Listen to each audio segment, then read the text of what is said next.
Hello learners, today we are going to learn about features of a text and its various forms.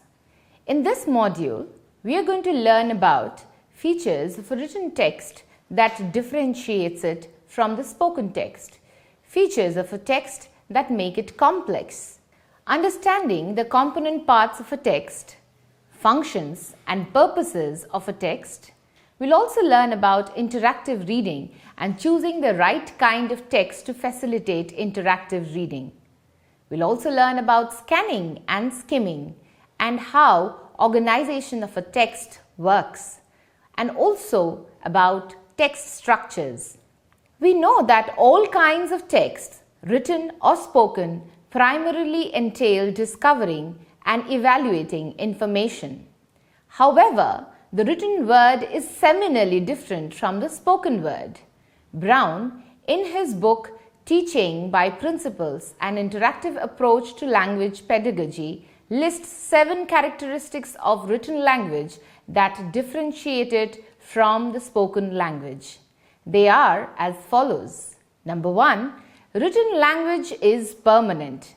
This gives the reader a chance to go back and forth the reading and also read the text at their own rate. Number 2, written text is distant and the author is not accessible. Number 3, due to this ambiguity of the written text, it needs a lot of inference making, interpretation and reading between the lines. Number 4, written language has more complex structures with longer clauses. Number 5, the written text also enjoys a variety of lexical items. Number 6, it also has a higher degree of formality. And number 7, a written text does not carry meaning by itself, and therefore it is up to the reader to bring information, knowledge, emotions and experiences to the printed word. According to Brown, there are 2 categories of schemata: content schemata and formal schemata. The former refers to our knowledge of people, the world, culture and the universe, whereas the later refers to our knowledge of the structures of texts. Thus, a written text with all its complexities achieves its fruition only when a reader decodes its meaning and either deciphers the meaning that the author has intended or gets a different meaning from the text when Z is unable to get the writer's encoded message. But what are the features of a text that amplify its complexity and intervenes in the meaning decoding process between the text and the reader? Namely, they are of 3 types: quantitative features, qualitative features, and the connections that can be made between the text material and the reader of the text. Let us discuss them one by one. Quantitative features. These are the features such as unfamiliar words, number of syllables, and length of sentences. If lexical content is largely unfamiliar to the learner, the text will be difficult to understand and too much mental energy will be expended in trying to figure out the meaning of the unknown words, resulting in frustration and lack of interest. Thus, as teachers, we should attempt to use and prescribe texts in our classrooms depending on the Lexile score. This would help us match a specific text with a suitable level of readers who can grasp it. But what is the Lexile score? The Lexile framework for reading is a scientific approach that places both the reader and text on the same developmental scale, making it easy to connect the reader with books targeted to their reading ability. The intention to identify this score is to arrive at the reading comprehension sweet spot where reading materials provide an ideal level of challenge to the readers while maintaining comprehension and interest. Qualitative features. Qualitative features refers to the levels of meaning and purpose of a text organizing framework, or structures that provide content such as chronological order, cause and effect, compare and contrast, description and problem solution, language, visual supports such as graphs, pictures, maps, and finally, the readership or the audience for whom the text is written and how the author addresses the knowledge demands with their expectations of readers' knowledge. And finally, the readership or the audience for whom the text is written. Thus, we can clearly observe how qualitative text features and reading comprehension are closely linked. The various parts of the text enable the readers to determine what is in the text and what is important to them, sometimes even unconsciously. We all know that a text generally contains these parts: title, page, table of contents, index, glossary, heading, subheading, keywords, illustrations, diagrams, etc., along with the main body of the text. So as teachers, it is our duty to make students sensitive and aware of these features of the text so that they can draw meaning from the text. Before we move on to discussing the last feature that determines the complexity of a text, let us quickly discuss the components of a text and its specific purposes. The title. What does a good title do? It gives us a clue about the main topic of the text. Then there are table of contents, and a well-organized table of content should tell us where to find specific information. Texts also have chapters, which help to organize the information of the text into a pattern that makes it easy to comprehend and also makes it recall-worthy. Again, texts can have subheadings. Now, subheadings are structures in various ways. Subheadings can give cues that reveal the logic of text organization and also bring attention to the key concept the text deals with. Texts also have glossaries, which might be a list of key or new words that the text introduces to the reader. Apart from these components discussed, the texts can also have graphics, illustrations, and labels to accentuate the meaning of the written word. Finally, let's talk about the feature, the connection between the reader and the text. This last feature of the text is very, very important. This, as we understand, heavily determines the complexity of a text. The reader's motivation to read, their prior learning and the knowledge about the subject, their attitude and readiness to learn must be considered. A reader can therefore approach a reading from a psycholinguistic cognitive orientation, which views reading as a mental process during which the reader constructs their own representation of the text, or from a socio-cultural orientation, which emphasizes the importance of varied social and historical context in text production and text reception. Either way, the process of reading is different for different readers on different texts at different times and with different purposes. The reason for this variation is that readers differ with regard to their schemata, and also that writers may presuppose many points of which the readers might not be aware of, as readers and writers may not have a common assumption of the subject. Next, we are going to discuss about the various functions and purposes of a text. Being aware of the function of a passage is important to comprehend it. Students ought to be trained to find out whether the text aims at convincing the reader, giving information, or asking for something or some action. The common reasons or goals for writing or speaking that text creators could have are to persuade, that is, by using arguments, the author tries to influence the reader to accept their point of view on an issue. The author can also push for a specific expected action from the readers. To inform, that is to give instructions, compare and contrast, share cause and effects, give new information, or to entertain, that is, using narrative, anecdotes, descriptions, or humor to amuse, delight, and appeal to the imagination of the readers.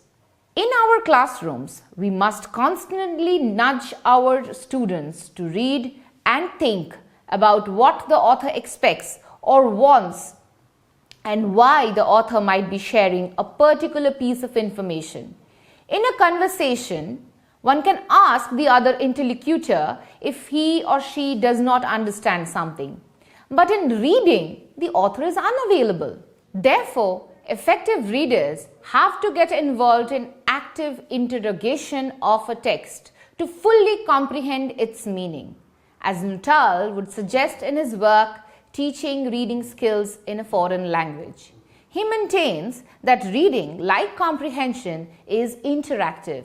That is, readers and writers depend on one another.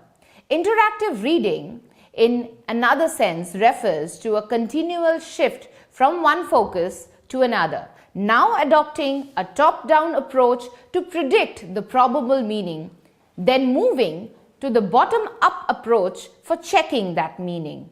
Alderson and Bachman, in their Cambridge University book Assessing Reading, make a significant distinction between the process of reading and the result of that process, the product.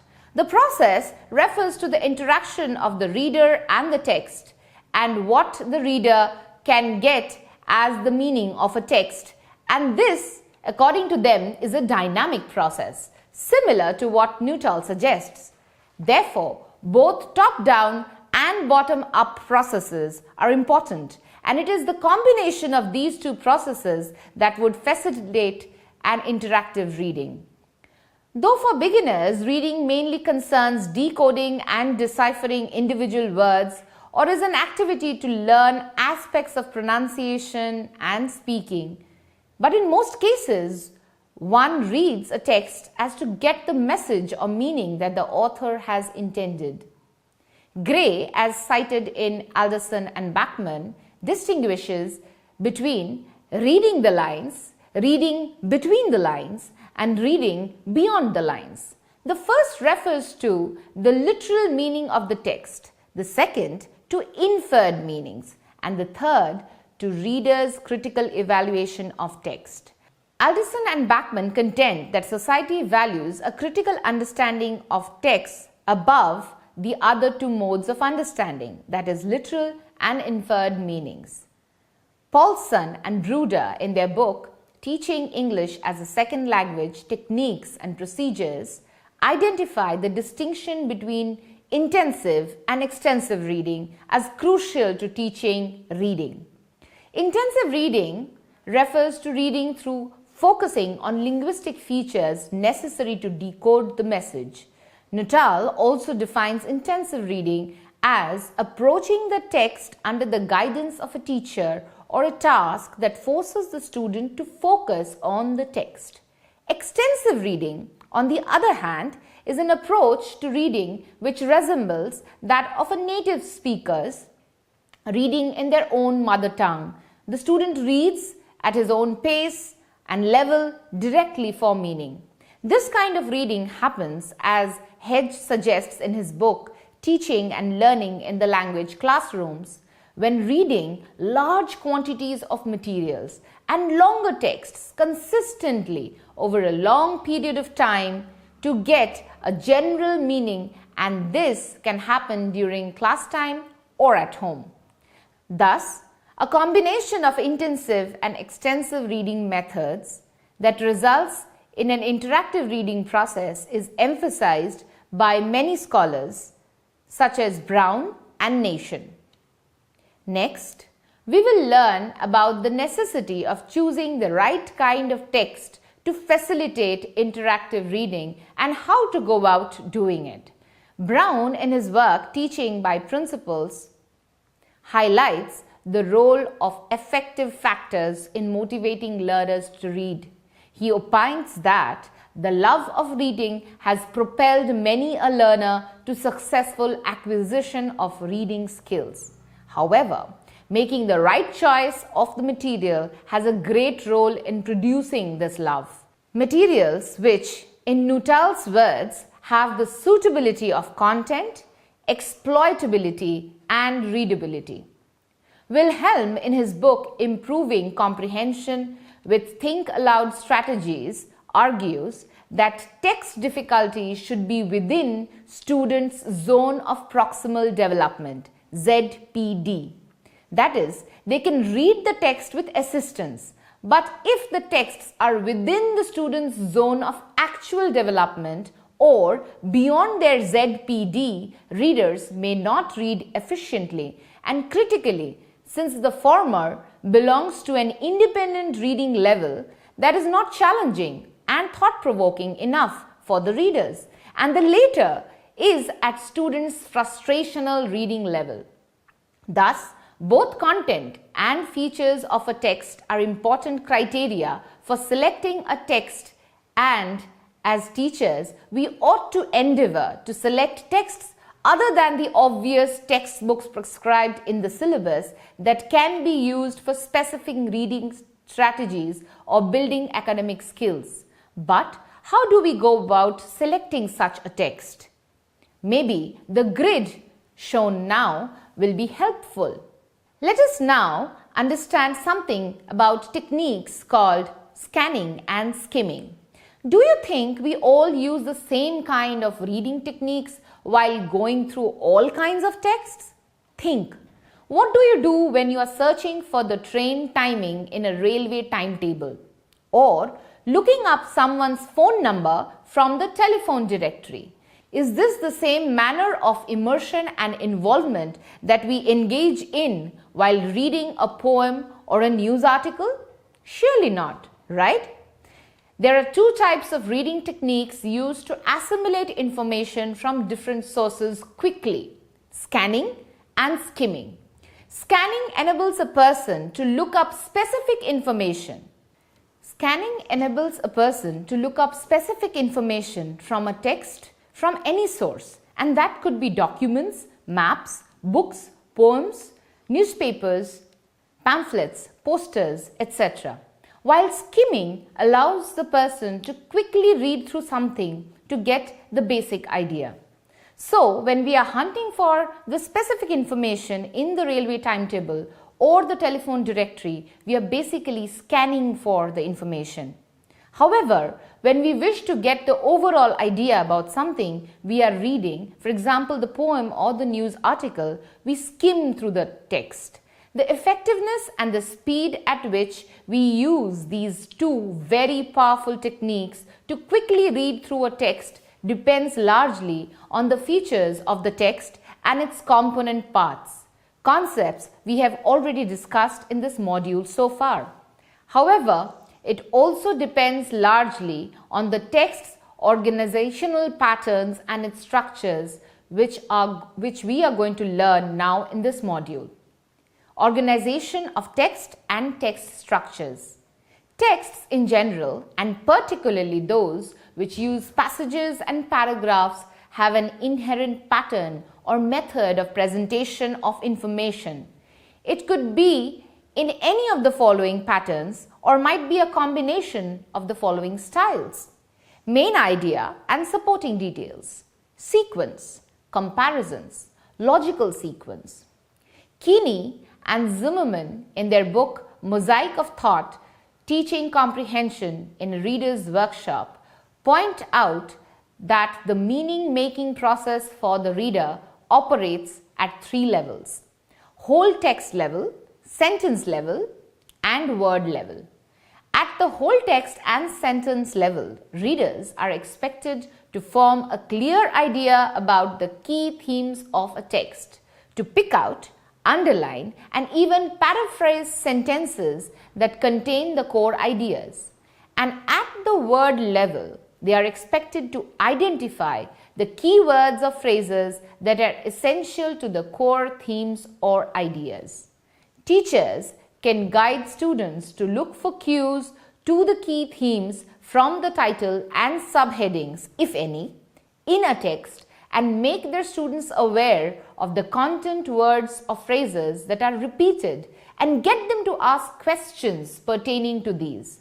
Thus, being aware of the various types of text structures is seminal to the meaning-making process while reading. The term text structure refers to how information is organized in a passage.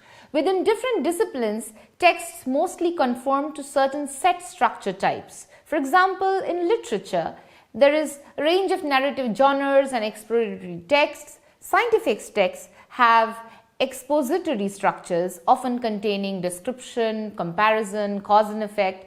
A recognition of a text structure's types thus aids learners in forming text-to-text connections for a particular story genre and helps them in decoding the meaning rather easily. Some common types of text structures will be discussed next. Cause and effect. Some texts give reasons, that is causes, why something happened. The effect or the results of the effect of an action are explained in these texts. Science textbooks explaining geographical phenomenon or scientific experiments often use this structure. Chronological. In some texts, the information in the passage is organized in order of time.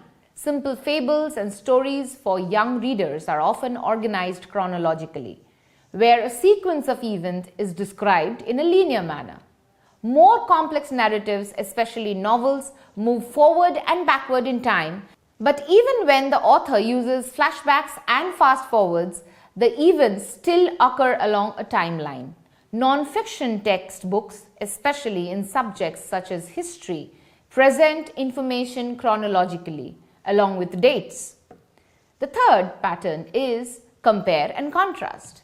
In this pattern of organization, the similarities, comparing, and the differences, contrasting between two or more objects, characters, ideas are explored. Graphic organizers are useful in graphically depicting the information in such texts. Number 4, order of importance. In this organizational structure, the information is expressed as a hierarchy or in priority. Lists that enumerate things or ideas often are placed in this sequence. Problem and solution.